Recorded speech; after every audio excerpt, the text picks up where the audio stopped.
എല്ലാവർക്കും ഈസി ഇംഗ്ലീഷിൻ്റെ ഒരു പുതിയ വീഡിയോയിലേക്ക് സ്വാഗതം. ഇന്നത്തെ വീഡിയോയിൽ നമ്മൾ ഡിസ്കസ് ചെയ്യുന്നത് the adventures in A banyan tree എന്ന ചാപ്റ്ററിലെ ആക്ടിവിറ്റി 4 ആണ്. ഓക്കെ, അപ്പോൾ ഈ ഒരു ക്വസ്റ്റ്യൻ ആദ്യം വായിക്കാം, എന്നിട്ട് ഇതിൻ്റെ ആൻസർ കൂടെ കാണിക്കും, എന്നിട്ട് അതിൻ്റെ മലയാള അർത്ഥം കൂടെ പറഞ്ഞു തരും. ഓക്കെ, അപ്പോൾ നമുക്ക് ക്വസ്റ്റ്യനിലേക്ക് പോവാം. The boy was thrilled at seeing the fight between the cobra and the mongoose. അപ്പോൾ നിങ്ങൾ ഇതിനോടകം തന്നെ ചാപ്റ്റർ വായിച്ചിട്ടുണ്ടാവുമെന്ന് തന്നെ വിചാരിക്കുന്നു. അപ്പോൾ അവിടെ നിങ്ങൾക്ക് മനസ്സിലായിട്ടുണ്ട് ഈ ബോയ് അത് കോബ്ര അതുപോലെ തന്നെ ഈ മംഗൂസ് തമ്മിലുള്ള ഫൈറ്റ് കണ്ടിട്ടുണ്ട്. ഓക്കെ, അപ്പോൾ അതിൽ വളരെ ത്രിൽഡായിട്ടാണ് ഈ ബോയ് നിൽക്കുന്നത്. You may also have the same feeling. അതേ ഫീലിംഗ് തന്നെ ഒരുപക്ഷെ നിങ്ങൾക്കും ഉണ്ടായിട്ടുണ്ടാവാം. Narrate the fight scene in your own words. നിങ്ങളുടെ വാക്കുകളിൽ ആ ഫൈറ്റ് സീൻ, അതായത് fight between cobra and mongoose, അത് നിങ്ങളൊന്ന് നരേറ്റ് ചെയ്യണം. അപ്പോൾ അതിൽ ഫസ്റ്റ് സെൻറ്റൻസ് എങ്ങനെ എഴുതണം എന്നുള്ളത് ഇവിടെ ടെക്സ്റ്റിൽ കൊടുത്തിട്ടുണ്ട്. The boy was sitting on the platform half way up the tree. Okay, അപ്പോൾ ഇത്രയും ഒരു തുടക്കം എന്നുള്ള രീതിയിൽ കൊടുത്തിട്ടുണ്ട്. ഇനി ബാക്കി കൂടെ നിങ്ങൾ എഴുതേണ്ടതായിട്ടുണ്ട്. അപ്പോൾ നമുക്കിതിൻ്റെ ആൻസർ എങ്ങനെ എഴുതാമെന്ന് നോക്കാം. The boy was sitting on the platform half way up the tree. അപ്പോൾ ഇവിടെ പ്ലാറ്റ്ഫോം ബോയ് ഇരിക്കുന്ന ഒരു സ്ഥലമാണ് ഈ ട്രീയുടെ മുകളിൽ. No one was outside. പുറത്ത് ആരുമില്ല. As it was an April afternoon. അതൊരു ഏപ്രിൽ ആഫ്റ്റർനൂൺ ആണ്, അതായത് സമ്മർ കാലമാണ്, അതുകൊണ്ട് ആരും പുറത്തില്ല. The warm breezes of approaching summer had sent everyone indoors. അപ്പോൾ ഇങ്ങനെ സമ്മർ വന്നുകൊണ്ടിരിക്കുകയാണ്, വേനൽക്കാലം. അപ്പോൾ അതിൻ്റെ ആ വാം ബ്രീസ് എന്ന് പറഞ്ഞാൽ ഇളം കാറ്റാണ്. അപ്പോൾ വാം എന്ന് പറഞ്ഞാൽ ചൂടുള്ള, അത് ഒരു ഇളം ചൂടുള്ള ആ ഒരു കാറ്റ് of approaching summer had sent everyone indoors. എല്ലാവരെയും അകത്തേക്ക് പായിച്ചു എന്ന് പറഞ്ഞാൽ ചൂട് ഇങ്ങനെ തുടങ്ങി വരികയാണ്, അതുകൊണ്ട് എല്ലാവരും എന്താണ് അകത്തേക്ക് പോയി. ഉച്ച സമയം കൂടെയാണ്, അപ്പോൾ എല്ലാവരും അകത്ത് പോയി. പുറത്ത് ആരുമില്ല. പുറത്ത് ഇപ്പോൾ ഈ ഒരു ബോയ് മാത്രമേ ഉള്ളൂ. അവന് മരത്തിൻ്റെ മുകളിലാണ്. The drowsiness of the boy. Drowsiness എന്ന് പറഞ്ഞാൽ എന്താണ്? നമ്മൾ ടെക്സ്റ്റിൽ വേർഡ് പഠിച്ചിട്ടുണ്ട്, ഡ്രൗസി എന്ന് പറഞ്ഞാൽ ഇങ്ങനെ മയക്കം വരുന്നതാണ്. അതിൻ്റെ നൗൺ ഫോം ആണ് ഡ്രൗസിനെസ് എന്നുള്ളത്. ഓക്കെ, അപ്പോൾ മയക്കം. The drowsiness of the boy, ഈ കുട്ടിയുടെ ഡ്രൗസിനെസ്, ഈ മയക്കം, ഇങ്ങനെ ഉറങ്ങാൻ വരുന്നുണ്ടല്ലോ. The boy gave way to surprise and curiosity when he saw a huge black cobra gliding out of a clump of cactus. അപ്പോൾ കുട്ടിക്ക് ഭയങ്കര ഒരു ഡ്രൗസിനെസ് ഉണ്ട്. ഡ്രൗസിനെസ് എന്ന് പറഞ്ഞാൽ ഈ ഉറക്കം ഉണ്ട്, ആ ഒരു ഉറക്കം വരൽ അല്ലേ. ആ ഉറക്കം വരൽ എന്തായി? Gave way to surprise. അത് പെട്ടെന്ന് ആ ഉറക്കം വരൽ ഒരു സർപ്രൈസ് ആയി മാറി. ആൻഡ് ക്യൂരിയോസിറ്റി, അതേപോലെ തന്നെ ഒരു ജിജ്ഞാസയുമായി മാറി. എങ്ങനെ? വെൻ ഹി സോ, ആ ബോയ് കണ്ടപ്പോൾ, എ ഹ്യൂജ് ബ്ലാക്ക് കോബ്ര, ഒരു കറുത്ത വലിയ, ഹ്യൂജ് എന്ന് പറഞ്ഞാൽ വലിയ ഒരു cobra, gliding out of the clump of cactus. ഇവിടെ ഗ്ലൈഡിങ് ഔട്ട് എന്ന് പറഞ്ഞാൽ ഇവിടെ ഈ പാമ്പിൻ്റെ മൂവ്മെൻ്റ് ആണ് ഉദ്ദേശിച്ചത്. അതായത് ഇങ്ങനെ പുറത്തേക്ക് വരിക. എവിടെ നിന്നാണ് പാമ്പ് പുറത്തേക്ക് വരുന്നത്? Out of a clump of cactus. Clump എന്ന് പറഞ്ഞാൽ കൂട്ടം, കാക്ടസ് എന്ന് പറഞ്ഞാൽ നിങ്ങൾക്കറിയാം കള്ളിമുകൾ ചെടി. ഈ കള്ളിമുൾ ചെടിയുടെ ഉള്ളിൽ നിന്ന്, അതിൻ്റെ കൂട്ടത്തിൽ നിന്ന് ഉള്ളിൽ നിന്ന് പുറത്തേക്കായിട്ട് ഒരു പാമ്പ്, ഒരു കോബ്ര ഇങ്ങനെ വരികയാണ്. അപ്പോൾ അത് കണ്ടപ്പോഴാണ് എന്താണ് ഈ കുട്ടിക്ക് ഒരു കൗതുകം, അതുപോലെ തന്നെ ഒരു ക്യൂരിയോസിറ്റി ഒക്കെ വന്നു. Hardly had the cobra come out of the clump of cactus when a 3 feet mongoose emerged from the bushes. അപ്പോൾ ഈ ഹാർഡ്ലി എന്നുള്ള ഒരു എക്സ്പ്രഷൻ നിങ്ങൾ പഠിച്ചിട്ടുണ്ടാവും, ഹാർഡ്ലി വെൻ. അപ്പോൾ എന്താണ് അതിനർത്ഥം? Hardly had the cobra come out of the clump of cactus. ഈ cobra കാക്ടസിൻ്റെ ക്ലംപ്, അതായത് ഈ കള്ളിമുകൾച്ചയുടെ കൂട്ടത്തിൽ നിന്നും പുറത്തേക്ക് വന്ന ഉടനെ തന്നെ, അധികം സമയം ഇല്ല, ആ കോബ്ര ആ കാക്ടസ് ചെടിയുടെ അതിൻ്റെ ആ കൂട്ടത്തിൽ നിന്ന് പുറത്തേക്ക് വന്ന ഉടനെ തന്നെ, വെൻ എ 3 feet, ഒരു 3 അടി നീളമുള്ള, 3 feet, ഇവിടെ ഫീറ്റ് എന്ന് പറഞ്ഞ അടിയാണ് ഉദ്ദേശിച്ചത്. അപ്പോൾ 3 അടി നീളമുള്ള മംഗൂസ് എമേർജ്ഡ്, അത് അങ്ങോട്ട് വന്നു എന്നാണ്. കെയിം ഓവർ ദർ എന്നുള്ള അർത്ഥമാണ് ഇവിടെ എമേർജിൻ്റെ അർത്ഥം. Mongoose emerged from the bushes. Bush, ഒരു ചെടിയുടെ ആ ഒരു കുറ്റിക്കാട്ടിൽ നിന്നും എന്താണ് ഒരു മംഗൂസും ആ സമയത്ത് അങ്ങോട്ട് പുറത്തേക്ക് വന്നു. Both of them confronted each other in a clearing beneath the tree the boy was sitting. Both of them, രണ്ടുപേരും, ഇവിടെ ഉദ്ദേശിച്ചത് മംഗൂസും അതേപോലെ തന്നെ ഈ സ്നേക്കും. Both of them confronted each other. അവരിങ്ങനെ ഏറ്റുമുട്ടാനായിട്ട് ഒരുങ്ങി. അതാണ് confronted each other എന്ന് പറഞ്ഞാൽ ഏറ്റുമുട്ടാൻ ഒരുങ്ങി. In a clearing. ക്ലിയറിംഗ് എന്ന് പറഞ്ഞാൽ ചെടികളൊന്നുമില്ലാത്ത നിരപ്പായ സ്ഥലം. ഓക്കെ, അവർ നല്ല നിരപ്പായ ഒരു സ്ഥലത്ത് വെച്ചിട്ട് അവർ ഏറ്റുമുട്ടാൻ ഒരുങ്ങുകയാണ് പരസ്പരം. ബിനീത് ദ ട്രീ, ആ മരത്തിന് താഴെയായിട്ട്. Okay, the boy was sitting, ആ ഏത് മരമാണ്, ആ കുട്ടി ഇരുന്നു കൊണ്ട് ഇതെല്ലാം കാണുകയാണല്ലോ. അപ്പോൾ ആ കുട്ടി കണ്ടുകൊണ്ടിരിക്കുന്ന ഈ കുട്ടി ഇരിക്കുന്ന മരത്തിന് താഴെ നല്ലൊരു പ്രദേശം, അവിടെ വേറെ ചെടികളൊന്നുമില്ല. ആ ഒരു പ്രദേശത്ത് വെച്ചിട്ട് ഈ സ്നേക്കും അതുപോലെ തന്നെ മംഗൂസും ഫൈറ്റ് ചെയ്യാൻ വേണ്ടിയിട്ട് റെഡിയായി നിൽക്കുകയാണ്. Both of them were superb and skilful fighters. രണ്ടുപേരും സ്നേക്കും മംഗൂസും നല്ല സൂപ്പർബ് അതുപോലെ തന്നെ സ്കിൽഫുൾ ആയിട്ടുള്ള ഫൈറ്റേഴ്സ് ആണ്. So it was A battle of champions. അതുകൊണ്ട് തന്നെ രണ്ട് ചാമ്പ്യൻസ് തമ്മിലുള്ള ഒരു ബാറ്റിൽ, ഒരു യുദ്ധമാണ് ഇവിടെ നടക്കാൻ പോകുന്നത്. ദ വെനം, വെനം എന്ന് പറഞ്ഞാൽ എന്താണ്, ഈ വിഷമാണ്, പാമ്പിൻ്റെ വിഷം. The venom in the sacs, sacs ഇവിടെ ഉദ്ദേശിച്ചത് പാമ്പിൻ്റെ വിഷസഞ്ചി. Okay, the venom in the sacs behind, പിറകിലുള്ള ഈ വിഷസഞ്ചി പൊസിഷനാണ് പറഞ്ഞത്. Behind the fangs of the snake.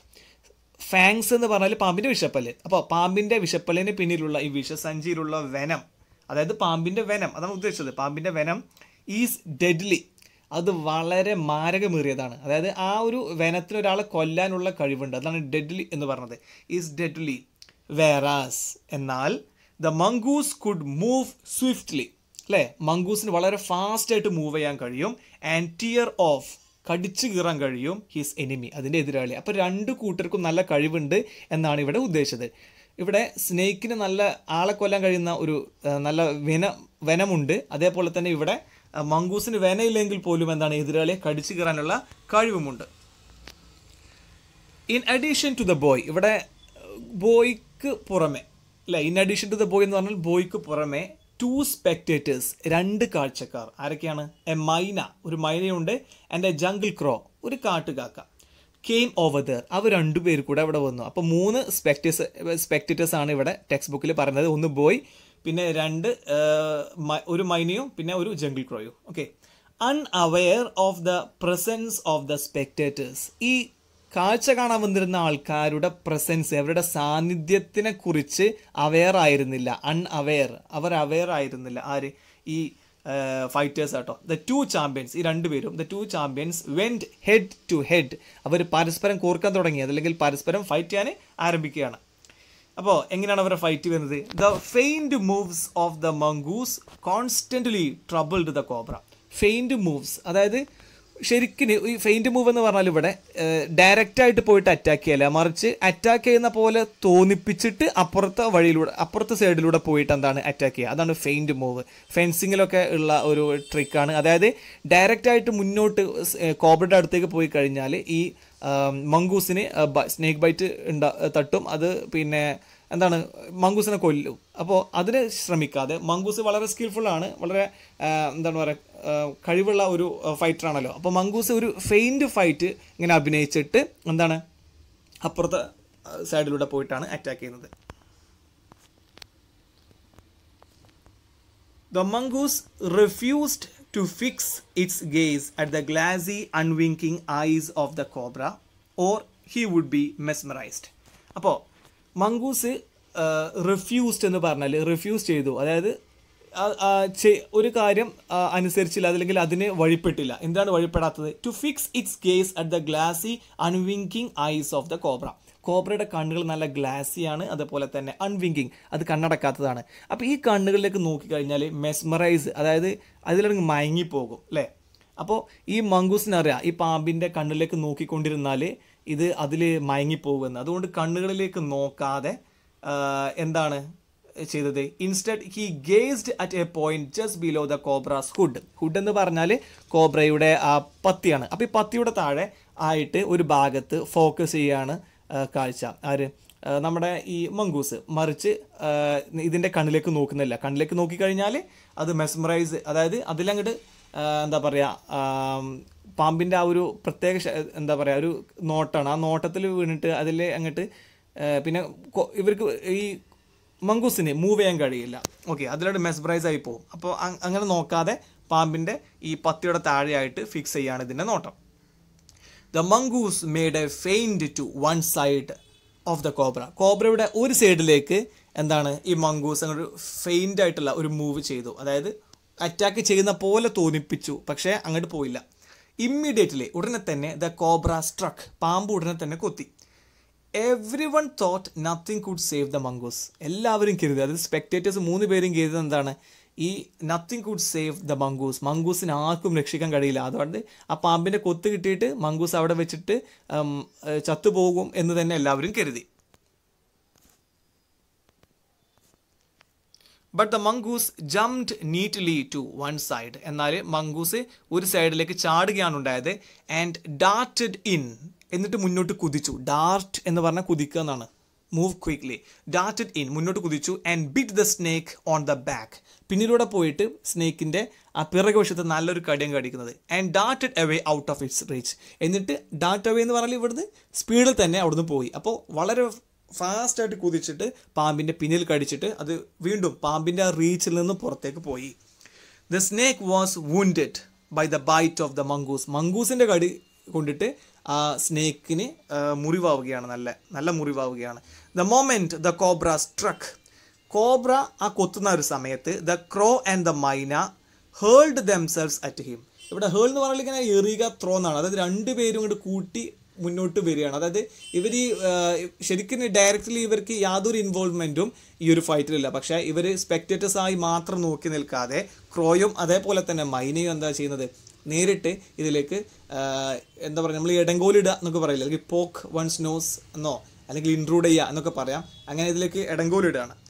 Only to collide heavily in mid air. Collide എന്ന് പറഞ്ഞാൽ കൂട്ടിയെടുക്കുക. ഓക്കെ, അപ്പോൾ ഈ ക്രോയും അതേപോലെ തന്നെ മൈനയും തമ്മിൽ കൂട്ടിയടിക്കുകയാണ്. ഇവർ 2 പേരും കൂടെ കൂട്ടിയടിക്കുകയാണ് ചെയ്യുന്നത് മിഡ് എയറിൽ വെച്ചിട്ട്. Shrieking at each other, they returned to the cactus plant where they had perched. അപ്പോൾ കൂട്ടിയിടിച്ചല്ലോ ഈ മൈനയും ക്രോയും. അപ്പോൾ തിരിച്ച് അവരെന്ത് ചെയ്തു, അതിനുശേഷം ഷ്രീക്കിങ്, അവർ കുറക്കെ ശബ്ദിച്ചു, കരഞ്ഞുകൊണ്ട്. At each other they returned to the cactus, അവർ തിരിച്ചു പറന്നു. കാക്ടസ് എന്ന് പറഞ്ഞാൽ നേരത്തെ ഞാൻ പറഞ്ഞു കളിമുൾച്ചെടി. Plant where they had perched എന്ന് പറഞ്ഞാൽ ഈ പക്ഷികളൊക്കെ ഇരിക്കുന്നതിനാണ് പേർച്ച്ഡ് എന്ന് പറയാം. അവർ മുമ്പ് ഇരുന്നത് ആ കാക്ടസ് പ്ലാന്റിലായിരുന്നു. അപ്പോൾ ഈ ഫൈറ്റർ തുടങ്ങിയപ്പോൾ അവരും അതിലേക്ക് ഇൻവോൾവ് ചെയ്യുകയാണ് ഉണ്ടായത്. തിരിച്ച് അവരിരുന്ന ആ ഒരു പ്രദേശത്തേക്ക് തന്നെ പാറിപ്പോയി. 3 rounds of the same occurred. ഇതേപോലെ 3 തവണ സംഭവിക്കുകയാണ്. അതായത് ഫെയിൻറ്റ് മൂവ് നമ്മുടെ മംഗൂസ് ചെയ്യും, പാമ്പ് സ്ട്രൈക്ക് ചെയ്യും, അപ്പോൾ പിന്നിലൂടെ പോയി കടിക്കും. അപ്പോൾ തന്നെ ഈ കൊലൈഡിങ് നടക്കും. അപ്പോൾ ഈ 2 പേരും മൈനയും അതുപോലെ തന്നെ ക്രോയും തമ്മിൽ കൊലൈഡ് ചെയ്യും.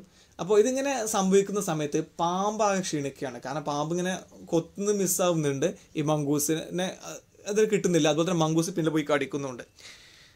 But in the 3rd round, പക്ഷേ 3ാമത്തെ റൗണ്ടിൽ ദ വൈൽഡ് ക്രോ 2 പേരിൽ ഒരാളാണല്ലോ, the wild crow, one of the 2 intruders to the fight. ആ ഫൈറ്റിൽ ഇൻട്രൂഡേഴ്സ്, ഇടങ്കോലിട്ട് വരുന്ന 2 പേരിൽ ഒരാൾ was accidentally bitten by the cobra. കോബ്രയുടെ കൊത്ത് ഒന്ന് ഈ വൈൽഡ് ക്രോക്കാണ് കിട്ടുന്നത്. The jungle crow flung nearly 20 feet across the garden. ഏകദേശം ഒരു 20 അടി നീളത്തേക്ക് അത് എന്താണ് തെറിച്ചു പോയി എന്നാണ്. ഫ്ലിങ് എന്നുള്ള വേർബിൻ്റെ പാസ്റ്റ് ടെൻസ് ആണ് ഫ്ലങ് എന്നുള്ളത്. ഓക്കെ, അപ്പോൾ ഏകദേശം ഒരു 20 അടി നീളത്തേക്ക് അത് തെറിച്ചു പോവാണ്. പാമ്പിൻ്റെ കൊത്ത് കിട്ടി. ഓക്കെ, അതിങ്ങനെ പിടഞ്ഞു പോവാണ്. ആൻഡ് ഫ്ലറ്റേഡ്, എന്നിട്ട് ചിറകടിച്ചു. ഫ്ലറ്റേഡ് എന്ന് പറഞ്ഞാൽ ചിറകടിക്കുകയാണ്. എ വൈൽ, കുറച്ച് നേരം. ആൻഡ് ബ്രെത്ത്ഡ് ഹിസ് ലാസ്റ്റ്, എന്നിട്ട് അതിങ്ങനെ അതിൻ്റെ അന്ത്യശ്വാസം വലിച്ചു, അതായത് മരിച്ചുപോയി. Learning a lesson from this, അതിൽ നിന്നൊരു പാഠം ഉൾക്കൊണ്ടുകൊണ്ട് പഠിച്ചുകൊണ്ട് ദ മൈന നെവർ ഡാഡ് to intrude into the fight again. ആ ഫൈറ്റിലേക്ക് വീണ്ടും തലയിടാൻ മൈന തയ്യാറായില്ല. ഓക്കെ, ഇപ്പോൾ ഡേഡ് എന്ന് പറഞ്ഞാൽ ധൈര്യപ്പെടുക, നെവർ ഡാഡ് എന്ന് പറഞ്ഞാൽ ധൈര്യപ്പെട്ടില്ല. നെവർ ഡാഡ് to intrude into the fight again but observed it. പക്ഷേ ഒബ്സർവ് മാത്രം ചെയ്ത് അവിടെ നിന്നു. പക്ഷേ ഫൈറ്റിലേക്ക് പിന്നെ മൈന പോയില്ല. കാരണം എന്താ, ജംഗിൾ ക്രോ മരിക്കുകയാണ്, അല്ലെങ്കിൽ അവിടെ ചാവുകയാണ്. മീൻ വൈൽ, ഈ സമയത്ത് ദ കോബ്ര ഗ്രൂ വീക്കർ. അപ്പോൾ ഈ സമയം കൊണ്ട് കോബ്ര ആകെ ക്ഷീണിച്ചു പോയി. കാരണം ഇങ്ങനെ ഓരോ തവണയും കൊത്തി മിസ്സാവുകയാണ്, അതുപോലെ തന്നെ മംഗൂസിൻ്റെ കടി കൊള്ളുകയാണ്. And the mongoose walked fearlessly up to it. അപ്പോൾ മംഗൂസ് ഡയറക്റ്റായിട്ട് ഈ കോബ്രയുടെ അടുത്തേക്ക് പോകാൻ മാത്രം ധൈര്യം വന്നു. കാരണം കോബ്ര വീക്കർ ആയല്ലോ, ശക്തി ക്ഷയിച്ചു വന്നു. And bit the snake and hung grimly on. അപ്പോൾ പാമ്പിനെ കടിച്ചു. ആൻഡ് ഹങ് ഗ്രിംലി ഓൺ, അവിടെ കടിച്ചു പിടിച്ചു നിന്ന. ദ കോബ്ര റൈറ്റ്ഡ് എന്ന് പറഞ്ഞാൽ ഇങ്ങനെ ഞെളിവിരി കൊള്ളുമെന്ന് പറയും, നമ്മളിങ്ങനെ പുളഞ്ഞു. അങ്ങനെ കോബ്ര ആകെ പുളഞ്ഞു പോയി. കാരണം മംഗൂസിൻ്റെ കടി വളരെ ശക്തിയേറിയതാണ്. റൈറ്റ്ഡ് and lashed about. Lash about എന്നുള്ള വേർബിൻ്റെ അതൊരു ഫ്രേസൽ വെർബാണ്. അതിൻ്റെ അർത്ഥം ശരിക്കും ഈ ചാട്ടവാറ അടിക്കുക എന്നാണ്. ഇവിടെ ചാട്ടവാറ അടിക്കുകയല്ല, മറിച്ച് ഈ മൃഗങ്ങളുടെയൊക്കെ വാല് ഇളക്കുന്നതിനെയും ലാഷ് അബൌട്ട് എന്ന് പറയും. ഇവിടെ പാമ്പിൻ്റെ വാലിട്ട് ഇങ്ങനെ പെടച്ചു എന്നാണ്. Lashed about in a frightening manner. എല്ലാവരെയും ഭയപ്പെടുന്ന രീതിയിൽ പാമ്പ് ഇങ്ങനെ റൈറ്റ്ഡ്, അതിങ്ങനെ ഞെളിവിരി കൊണ്ടു, വളഞ്ഞു പുളഞ്ഞു, അതേപോലെ തന്നെ അതിൻ്റെ വാലിട്ട് അടിച്ചു. And coiled itself around the mongoose. മംഗൂസിന് ചുറ്റും ഇതിനെ ആകെ വരിഞ്ഞു മുറുക്കി. പാമ്പ് അങ്ങനെയാണ്, ആകെ വരിഞ്ഞു മുറുക്കും. പക്ഷേ ഈ സമയം കൊണ്ട് എന്താണ്, മംഗൂസ് പാമ്പിനെ കൊല്ലുകയാണ്. After killing the snake the mongoose dragged it into the bushes. അങ്ങനെ കൊന്നതിന് ശേഷം മംഗൂസ് ഈ സ്നേക്കിനെ പിടിച്ചിട്ട് എന്താണ് ഡ്രാഗ് ചെയ്തു, വലിച്ചു കൊണ്ടുപോയി എന്നാണ്. ഡ്രാഗ് ചെയ്തു എങ്ങോട്ടാണ്? ബുഷസ്. ഈ അത് വന്ന ബുഷിലേക്ക് അത് വലിച്ചു കൊണ്ടുപോയി. The myna too with a shrill of cry flew away. മൈനയും എന്ത് ചെയ്തു? With a shrill of cry, ഒരു അതിൻ്റെ ഷ്രിൽ എന്ന് പറഞ്ഞാൽ ഭയങ്കര എന്താ പറയുക, നല്ല ഹൈ പിച്ചിലുള്ള സൗണ്ടിൽ ഫ്ലൂ അവേ, നല്ല ശബ്ദത്തിൽ അത് ഒച്ച ഉണ്ടാക്കിയിട്ട് അതങ്ങ് പാറിപ്പോയി. അപ്പോൾ ഇതാണ് ഈ ഒരു ഫൈറ്റ് സീന്. ഓക്കെ, ഇത് വളരെ ഷോർട്ടാക്കിയിട്ടാണ് പറഞ്ഞിട്ടുള്ളത്. ഇപ്പോൾ ഇതിൽ തന്നെ നിങ്ങൾക്ക് ഒരുപാട് കാര്യം ഉൾപ്പെടുത്താം. ഓക്കെ, അപ്പോൾ നിങ്ങൾക്ക് പല സോഴ്സിൽ നിന്നും ഇതിൻ്റെ ആൻസർ കിട്ടും, അതിൽ നിങ്ങൾക്ക് വായിക്കാം. അതുപോലെ തന്നെ നിങ്ങളുടേതായിട്ടുള്ള ആശയങ്ങൾ ഇതിലേക്ക് കൂട്ടിച്ചേർക്കാം. ഓക്കെ, അപ്പോൾ ഇതൊരു ബേസിക്കായിട്ട് ഒരു ആൻസർ ആയിട്ടുണ്ട്. അപ്പോൾ ഒരു വീഡിയോ നിങ്ങൾക്ക് ഇഷ്ടപ്പെട്ടിട്ടുണ്ടെങ്കിൽ വീഡിയോ ലൈക്ക് ചെയ്യുക, ഇത് ഷെയർ ചെയ്യുക.